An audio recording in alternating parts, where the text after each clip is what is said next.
everyone, welcome back to the next episode of G&A Podcast. I am the magical girl who all I wish for is a big booty hoe.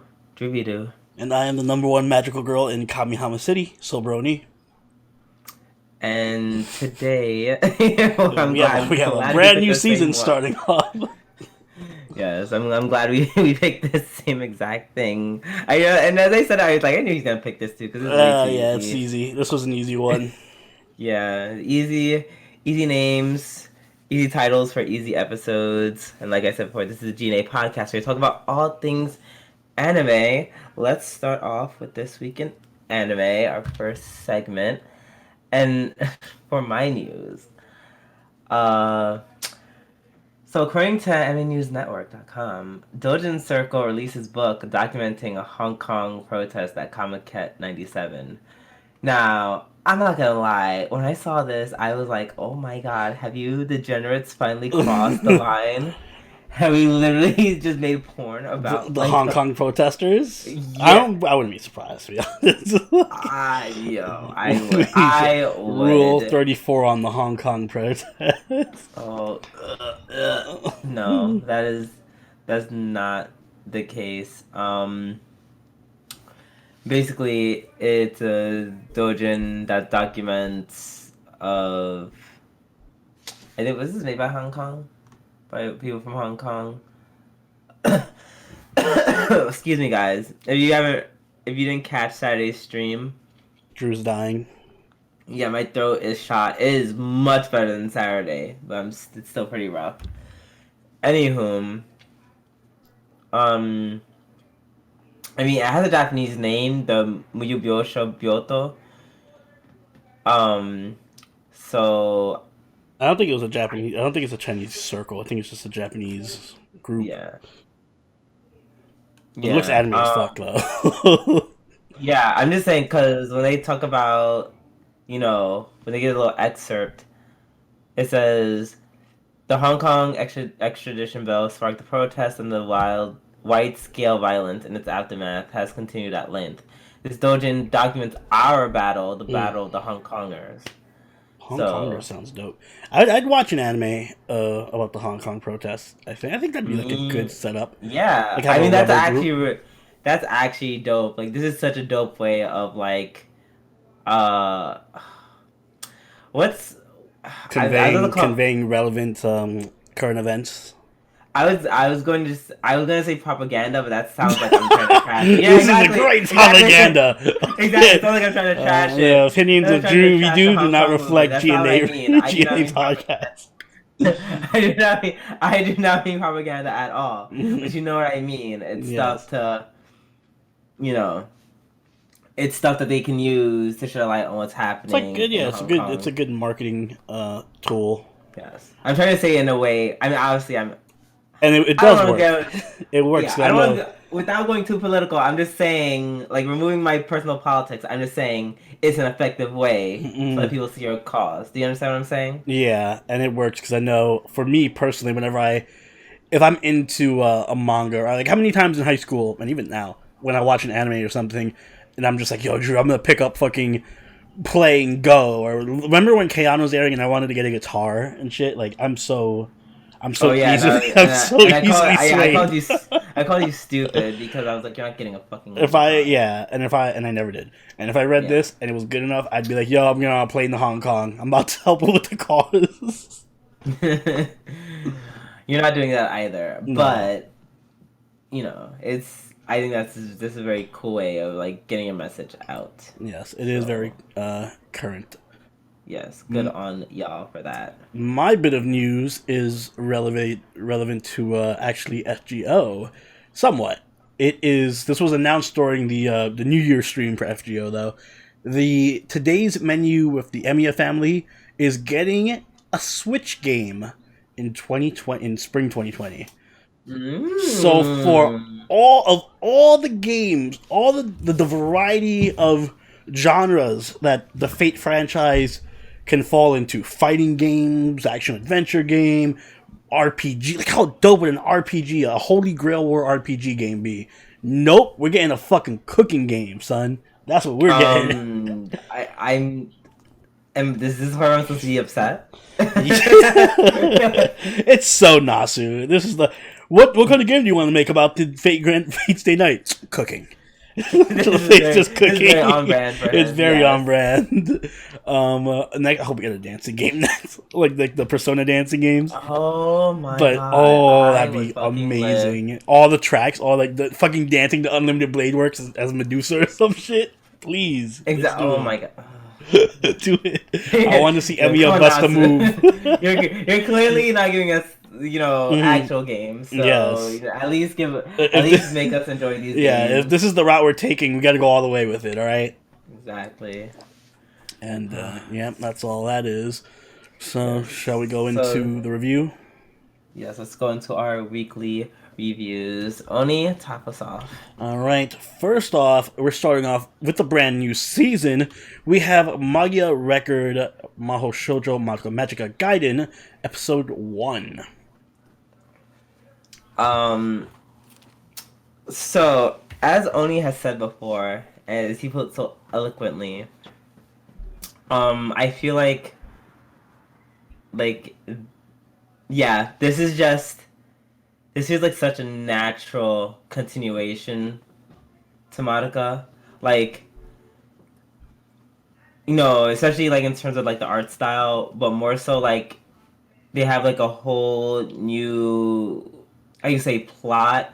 But it's not just like a plot where it's like, oh, we're just redoing everything from all over again. They're like, no, we expect you to know what's happening. Yeah, I'd say you need to be somewhat familiar with how the Madoka verse operates. I don't think you necessarily have to have seen, like, at least so far, I don't think you have to have seen all of the first season and the movie, for example. But I think if you just have a passing knowledge of, like, these are magical girls and these are witches, and magical girls hunt witches, and Madoka's very dark, I think you can slide on into the show. We can just like sum up like how this works in like 5 sentences and just like leave you with this whole series with like the first episode. Yeah. Which is cool because that means it has its own distinct feeling. And I actually love this episode because little known opinion, but I hated the first 2 episodes of Madoka Magica. When I first started watching Madoka Magica, I actually dropped it at episode 2 because it was so, I was like, oh my god, so even for someone like me who loves cute girls doing cute things, I was like, this show's stupid, and I stopped watching it until someone was like, oh, you gotta go back and watch it, it's so amazing. So I went back and watched it, I'm like, oh shit, episode 3 happened. And then it was amazing. But this episode was actually very strong for a first episode. Like, I was immediately hooked. Yes, like we're on episode 4 already. Yeah, it was. I think if anything, it was a bit too fast paced, but it was good because we had the incredible soundtrack, we had the incredible art style and visuals, and just so much mystery about everything. Like all the little, like there's hints of this fascist side to the city where it's like there's signs that say like silence is silver, and no, it's like speech is silver and silence is golden, only good witch is a dead witch, blah blah blah. Like there's clearly like this propaganda, speaking of propaganda, this propaganda scattered throughout the whole city, and it's like just if you blink you miss it type of thing. Like there was this one scene. Wait, you mean all that when they start saying that? Well, first of all, in my opinion, when they start, which I loved. I said this when we watched it in Anime NYC. I loved that when they started displaying messages like that. I was like, "Oh, okay, this is officially witch territory." Like, we're here. Like, I wouldn't be surprised if that whole city might be a witch. That's my theory right now because it's so weird. It's just creepy. Like, it's so unsettling, but none of the characters seem to realize how unsettling it is, which makes it even more unsettling because they're just completely oblivious to how dark it is. Like, like they totally didn't know. Like, I don't know how you didn't know that. Like, I guess they were too busy paying attention, talking about being saved. But there's the that one scene where Iroha is talking to Kyubey about her wish, and then she's like in a circus, and then there's these kids, and these kids are just being kidnapped by dudes in like mascot costumes and like being put inside bags, like kidnapped, and they're just like talking casually while all this shit is happening. I'm like, why are these kids just being abducted in front of them and no one's doing anything? Shaft. Yeah, well, I'm sure there's symbolism in that, but But yeah, no. And I just like Iroha as a character way more than I like Madoka, actually. Mm-hmm. I just feel like she has more personality. Maybe because she actually has a thing, like a struggle, like, oh, I have a problem that's actually important that I need to solve. What happened? What's my wish? What happened with this Ui person? Whereas Madoka's issue in the first episode was just, I'm cute and I like fun. Yay. Oh no, things aren't fun anymore. Ah. So I just feel like at least Iroha has a bit more to her character. Yeah, I agree. Yeah, like I don't know, just like I felt everything about this was so like, very extra for first episode. Like even like when she's fighting the witch and they were like, oh well, we know that you guys like. I feel like this is definitely made for people who've watched it before, because out of nowhere, then comes the second witch who kills the first witch, and is all like, I'm even stronger witch. That was badass though. That was super awesome. And that would not have happened. That wouldn't have happened in like the original Madoka. Yeah, that's some like there's really new elements into this, which makes it feel really different. I love the new Cube who's like super small and super adorable, and he just starts singing to the witch at the when he shows up. That was a really cute little song. Yeah, I was like, the fuck? I'll bring Cube to karaoke with me any day. Yeah, and then there's the new Homura character. I'd say the only thing I don't like, aside from the pacing, is that all the characters are just not like they're just like redone versions of the original character, like new Homura, new Madoka. You know, like even have the same color scheme. No, Homura was purple. Yeah, but she had the same color hair and everything. Like she has the same general look. Okay, well, how many different hairs of color are you gonna be given? I'm sorry, this is a Madoka. They have fucking colors like of the rainbow to work with. All right, they have purple hair if they wanted to. We have like a main character with pink hair, for Christ's sake. I mean, they clearly were trying to make. I mean, they definitely did that on purpose. Making her look just like Madoka. Yeah, they're doing a whole similarity thing, but I just wish they kind of had more of their own unique traits, I guess. Although, like I said, I liked this opening episode a lot more than I liked the first episode of the original Madoka. It has all the same themes, has all the same really amazing art style. If it wasn't for, we're going to talk about another show next that also had a great art style, but this is just, I feel bad because I want to say that show had such an amazing art style, but nothing can really beat Madoka's just insane and beauty and visuals. Agreed. So I think if you enjoyed Madoka, if you haven't seen Madoka, go watch Madoka, and then watch this, because this definitely lives up to it so far. I think it carries the legacy well. Yes, agreed. Which it didn't have to for anime based off the game. It didn't have. Yeah, to that's the other thing. I had the low expectations because it's based off a visual or a phone game. So I'm just like, they could be really bottom of the barrel with this, but they weren't. It's actually very good. You wouldn't even know it's based off a phone game because they didn't like shove it down your throat. Also, this was my episode of the week. Sorry.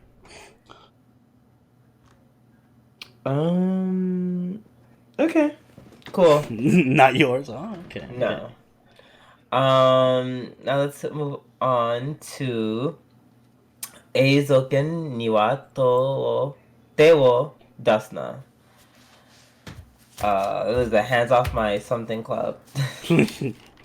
Hands off my something club, a dramatic club, by whatever club. Anyways, aka the lesbian anime. Yes, lesbian anime is how we were referring to it from now on. Thank you very much.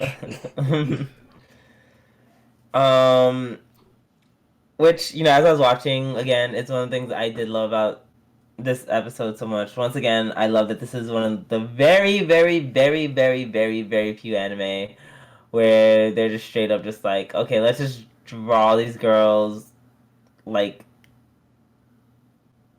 just like young girls who are just doing stuff. And I'm like, that's cool. Not that I'm saying I'm like judging, other animators who are like make them more womanly or more feminine. I'm just saying this is just a very refreshing change of pace compared to what I Yeah, normally watch. I think so. My feelings on this show are mixed, but in a more positive way than you might think. First off, I'm gonna be honest. When I watched this episode, I went into it with very low expectations and in a very bad mood because my team just got eliminated from the playoffs. Oh, So, so sorry. yeah, I was really pissed, and I was already looking at this show and the style and like, I need cute girls, not fucking whatever these are. So I Yeah, went in on a bad yikes. mood and with low expectations, but I actually came out of it very happy. It was a very unique, fresh show that I have not seen in like. That's what I love about anime. I like this show is very meta because it keeps referencing how unique and awesome anime is, and it Yeah. itself is very unique and Unique and refreshing. awesome. So, and it's Yeah. like, yeah, this is kind of why I love anime because there's you kind of get used to one style after so like I'm watching Koisuru Asteroid, which is the Dongo Koba show, which is just cute girls in a club fucking doing astrology. So you know that's like a cookie cutter.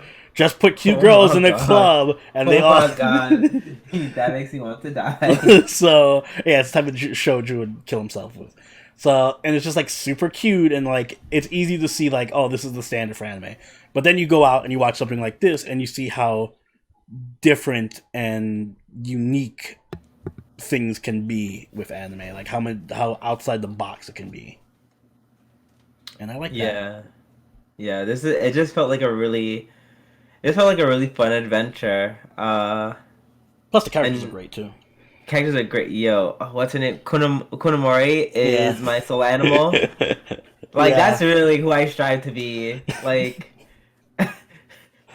I really strive to be that. Like I'm definitely that one who's like I'm really good at like pushing people and being very like all right, let's be logical about this. Well, let's not pussyfooting and let's Mm. get stuff done. Da da da da da. So it's like so I'm like finally someone who gets me. Also, she was just great with all her little like clearly doing everything for money and being very just, like cutely selfish. Like when she was helping out, what's the other girl with the model chick, and Mizusaki. yeah, Miyazaki with the laundromat, and she's like putting the coins in. First off, super cute that she's trying to use the fucking credit card. Card. She's like, where does the credit card go? And I'm like, I oh, definitely girl, relate same. to her actually because I would Yeah, totally do I know. that shit. That's something you would do. And then she's like putting the coins in, and then Miyazaki's like, "Oh, thank you so much." And she's like, "Oh no, no, this is an investment. I will reclaim this later. Don't. This is not generosity." So I just love. Yeah, they had really good interactions with each other and really Yeah, realistic. their chemistry is amazing. Yeah. Really good at chemistry. And then just all those moments where they're just where like the MC just goes into like that imaginary world and Mm. shit's just happening and it's just like I feel like that's gonna be happening once every episode, and I'm assuming it's just gonna be like a new thing Hmm. where they're gonna do something like fun or funky or fresh or whatever, and it's gonna be great. Yeah. Um, There's also a lot of attention to detail. Like if you look at their facial expressions, sometimes they will react to certain things, or like the scene of her spilling strawberry milk on herself. You actually see it happen when it like there's just little cute details here and there that are really nice. yeah, But I think the best thing about this episode was the really, really good art style. Just like you said, like how it transitions to different, like when she's in a fantasy world and stuff. yeah, Like that last scene where they're kicking the plane off the launch pad and then they're like flying and like the whole area just looks like crudely drawn, fucking just really badly drawn something like a kindergartner would draw, but the plane yeah, itself and the animation is so smooth, it just looks super awesome, yeah. It's really great. which I think is a good way of showing that art style can matter more than being pretty, I guess. Like you can have a unique art style that isn't pretty and it still works. Yeah, it's very much like this whole anime, which I really like. Mm. Um, I will. There wasn't any. It was a good first episode. There wasn't anything over the top about it, but it was very good. Like I just enjoyed it for what it was. Like I can just chill and then watch this Yeah, anime. it's a good show to watch while like you're eating or just relaxing.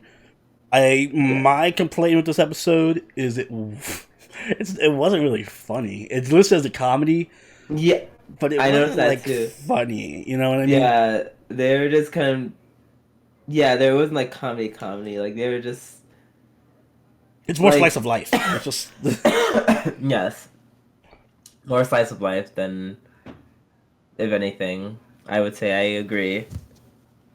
yeah. So Mm. hopefully the next few episodes. I think the funniest part was just the opening dance moves, but hopefully the Hmm. future episodes have more actual Oh my god! slapstick. Wait, yeah, that opening was dope though. It was. Actually, dope. All right. If we are done talking about that, Hmm. let's talk about. Oh shit! Wait, did I go past leftovers? I did. Let's talk about My Hero Academia Hmm. season 4, episode. Oh shit! Episode 12. Yeah, Um. continuation of the fight with Overhaul between Overhaul and Deku this time. Uh. So okay, so you were right. Yep, Didn't you? that's permanent. I figured. I'm like, It I know it is. has to be permanent. Like either way, I just thought that it wasn't permanent because I just like, oh well, he's about to die anyway. So womp womp. It's not to be permanent because they're gonna Yeah, kill right. him. Exactly. That was the point I was making last week. That moment. So they're showing that moment because that's showing him losing the fight, which can cause him to like be dead. Mhm. Um. So yeah, Chisaki's power is super broken bullshit.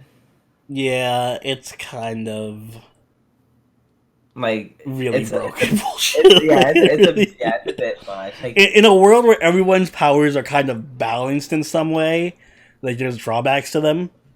yeah. I'm not really seeing the drawback to Chisaki's power. He's just Yeah, fucking I don't broken as really shit. either. He was like, I'm literally on the cusp of like passing out.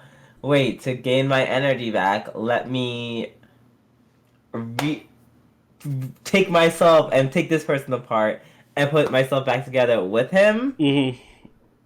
First of all, logically, that wouldn't even. And yes, I can say logically because they're actually pretty sound with their logic. That would make any sense because once you pull apart your own brain, you can't function. Like you can take yourself apart, but you shouldn't be able to put yourself back together because you just literally took your own brain apart. So you should have no cognitive function whatsoever. So you should already. The moment he did that, they both should have been dead. He just Lumps killed of meat. himself. Exactly, just lumps of meat. That's what should have happened. So when they did that whole bullshit, I was like, eh. I was like, nah, that's kind of yeah. They kind of just made him crazy ape shit powerful for Hmm. well plot. It's like his own set of plot or armor, which is weird because they don't give that to the villain normally. Yeah, I figured they were gonna do something like that because, like I said, he was getting smacked up by a million. So Deku's gonna show up and just fucking Oko him if he didn't do something. I mean, like I said, and I was and I was right. Deku, I was like, Deku can't do much because all Deku can do is punch stuff. This is literally his worst type of like matchup ever. I mean, to be fair, like Overhaul's power is really strong, and he's just being really not creative with it. Like he just keeps punching the ground and shooting out spikes and shit. Like, okay, dude, you can like I break mean, apart that's anything. Like, holy shit, you could do I so much with mean, your power, and you're just shooting spikes at people. first of all, this if you want super over unnecessary imagination of powers, you can just watch Tuaru. Trust me, that's all they do. Yeah, I know, but I'm just saying, if we're gonna go all the way with this power, I'd do something else, I guess, besides just the same move over and I over. mean, well, the only thing that would you could do is literally just kill him, kill Deku. Like that's it. I guess Like so, but still. there's nothing much he can do besides that. But that's my point with this. I'm not as sold on this set of fights because it's not as much action. It's just It is action, but it's just like the same thing happening over and like, spikes. I'm gonna hit you. Spikes. Spikes. Like, Well, now he's fighting. Now he's actually like fighting. Well, now, but also it spikes. yeah, exactly. I don't know. It just kind of it loses its impact. It just isn't a great fight for me. Although the moments are great, like Deku's, like I feel his raw anger when that whole scene happened with Eri coming back and everything. Yeah, and that scene with Lemillion walking down the hallway, that hurt my soul. Like it's very, very good at conveying the emotional weight of the entire, arc. Oh my god, I'm not ready for Night Eye to die. Oh yeah, Night Eye is totally gay. Like if he comes back alive from all this shit, I'm just gonna accept that no one's gonna die because he's stabbed through the abdomen and through his arm, so I'm pretty sure he's dead of blood loss by now. He should be. Yeah, well, he didn't. Well, yeah, because I know his powers never failed. Our last plot armor can save the day, and it fails. Therefore, neither him nor All Might will die. Yay! I'm guessing that they're gonna revive him with like Ares' power or Overhaul's power or some shit. I don't know. Yeah, we're gonna reconstruct your stomach. Fuck it, cause magic. Yeah, there was that.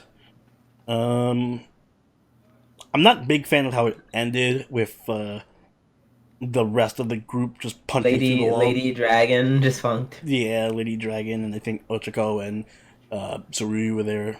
Froppy was there, so maybe there's a reason they punched through. I think they can explain it away.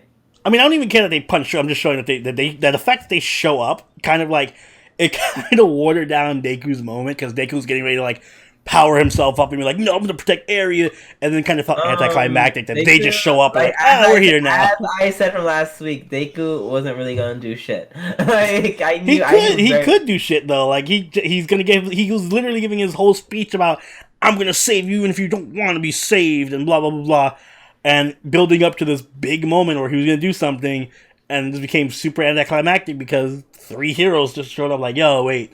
We're here at full power. We can just kill this guy. Oh, you don't know if they're at full power. They could be getting that. Yo, if these 3 lose to this fucking dude throwing spikes, I don't know. Like they all suck. I'm sorry. They all need to go back to training camp. Back to hero school. Back to hero school. Even the dragon chick. Sorry, you lose your agency. Go back to hero school. No. Overhaul ain't that great, alright? He is not fucking... It's not like you're over here fighting... He's just not strong. I don't know. His power is Okos you. Like, he kills you in one shot. But other than that, he's just doing the same shit over and over and over again. And Lemillion was beating the shit out of him, so I can't see him being a huge threat like All for One is. Well, he couldn't touch Lemillion. That was the whole point. But even when Lemillion was depowered, dequirked... That's a fun word, dequirked. He just beat the shit out of him. Yeah, he's not a fighter. He's not a fighter. He just has an OP ability. Yeah, that's true. All right. Well, now that you're done bashing this anime, bash no. Jesus, going in. Fuck me. Oh, let's end this podcast with FGO Babylonia. Episode 12, my episode of the week, because I feel like one of us had to make an episode of the week. It hasn't been episode of the week in a while, I think. Or is it just because it's been off for 2 weeks? Yeah. Yeah, that might help. It was a great episode. Yeah, it was great. Literally just, they gave me what I needed for the great, whatchamacallit? The gates. The gates. Yeah. Yeah. They really did a good job with the Ishtar scene. Her just getting struck by lightning. Like, this episode, like, Ishtar was so great this episode. It was really just pick on Ishtar. This was the Ishtar bullying episode. Yeah. The Arash doing the voiceover with the gates and stuff, like, choose who's prettier, me or Ishtar or Arash, was really cute. Oh god, and then Gil also picking on Ishtar, picking up when she's like all small and shaking her. Mm-hmm. She's making those cute like anime faces. Mm-hmm. Like, it was great. There's a lot of great faces this episode. Like Mosh had a great face when that scene with the gate happened. There was this really great face with Foe when Ishtar was riding him, and he was just like giving her this fucking dirty eye, like "Get the fuck off me, I hate you." Yeah, Stupid exactly. goddess. Stupid useless goddess. Uh, yeah. So it's weird because there wasn't really any fighting. Like this episode was one of those episodes where it relied basically solely on like the dialogue, and it worked. Yeah. Although they did get when after Gil showed up and did his little funny bit, I did feel like it was getting too dialogue heavy, like too exposition-y. Like they were just talking and spouting exposition about gods and authority and Ishtar's past and all of that. I'm like, all right, get to the point, get to the point, get to the point. I don't know. I thought the pacing was just fine. I didn't mind. Yeah.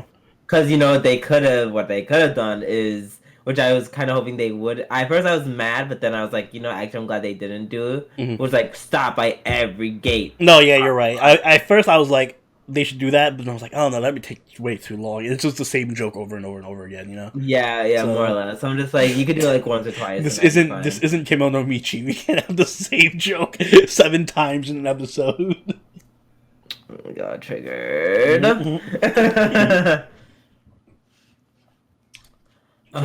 They did it once, but they did it really well with flair, so it worked. Exactly. I love when Gil does talking about like Erish and her shit. Mhm. Like Ishtar just like whistles. She's just like, I don't know what you're talking about. Mhm. A little reveal in the beginning too, with Ishtar not actually being part of the Three Goddess Alliance was pretty good. Everyone's reactions. Yeah. Like I forgot that she wasn't part of it, so it's Mhm. like me finding out all over again. I was like, oh right. Yeah, that part was great. This was just a fun episode. I liked it too. It was very enjoyable. Glad it came back. Also, new opening ish kind of opening animation, same song. Ish. Yeah, and the new ending song was really good. Yeah, that was actually good. It was like the ending to or reminds me of the ending of A Carol on Tuesday. The one where I was just like, nah, it's okay. But I ended up really loving it. Mm-hmm. I feel like it's like this, except I'm skipping to like the really loving it part. Yeah. Yeah, no, it was a good episode, you're right. If it wasn't for the fact that Madoka Magica was almost perfect, I would have made this my episode of the week. Alright. You have anything else you'd like to say about this? No, take us away. Then I shall. Guys, if you enjoyed this episode, make sure you hit that like button and subscribe so you can catch the podcast as it goes up every week. If you haven't already, do follow us on Twitter, join us on Discord, and follow us on Twitch. Also, if you'd like, you can become a patron like these lovely people on screen right now. Being a patron also entitles you to a bunch of perks, including the hidden channel on our Discord, as well as the ability to vote on which games I stream on Twitch, and to vote on which anime we watch in the podcast every week, which coincidentally is something you can vote on right now, because the poll for the next season is up, as well as the preview guide, if you haven't seen that one already. So you can vote on that. It's a poll is going to be on the Discord and on the Patreon. Drew, do you have anything you'd like to add? Drink water. I know you haven't drank enough water today. Drink some water. I drank like 3 bottles of water today, so I'm fine. Yeah. Well, you may be fine, but you, I know you. Go get that water right now, bitch. Yeah, thirsty. Anywho, this has been Soroni, and Doobie doo. I'll catch you guys later. Later! Bye.